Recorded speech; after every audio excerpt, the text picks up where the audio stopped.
As the November elections approach, there is tremendous speculation about what part Russia could play by hacking the elections. It's as if Washington has suddenly decided to lose its collective mind about a potential problem that techno-nerds have been trying to draw attention to for years. Voting machines and systems are computers and can be hacked.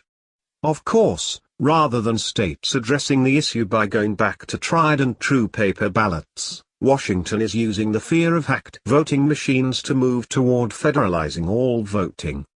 As this writer said in a previous article about the ease with which voting machines can be hacked to skew an election. In the end summation, voting machines need to go away. At the very least their purpose should be restricted to counting paper ballots which are then recounted by hand for accuracy. And every single one of those machines should run on open source software that can easily be audited for vulnerabilities, which can then be patched quickly. After all, if a voter is not intelligent enough to color in a circle or a square on a paper ballot, should they even be voting for a congressman, president, or senator that the American people are going to have to live with for 2, 4, or 6 years? Hanging chads and all, that system beats a hacked system hands down. Of course, both Republicans and Democrats at all levels are now clamoring to insinuate, if not outright accuse, Russia of being behind the recent hack of the Democratic National Committee's servers and the subsequent leaking of a trove of damaging documents.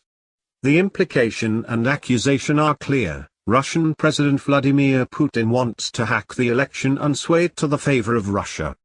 The solutions that are offered all seem to include the federal government's heavy hand being not so gently laid on the states in overseeing the elections. In July, Attorney General Loretta Lynch warned that there is not enough federal oversight of elections. While she did not play the Russia card, others have. In late August, The Washington Post reported that Russian hackers had managed to penetrate the election system in Arizona and steal the username and password of an election official. NBC News reported. Hackers based in Russia were behind 2 recent attempts to breach state voter registration databases, fueling concerns the Russian government may be trying to interfere in the U.S. presidential election, U.S. intelligence officials tell NBC News. The breaches included the theft of data from as many as 200,000 voter records in Illinois, officials say.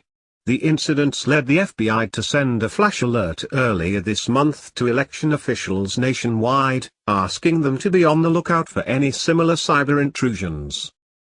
One official tells NBC News that the attacks have been attributed to Russian intelligence agencies. This is the closest we've come to tying a recent hack to the Russian government, the official said.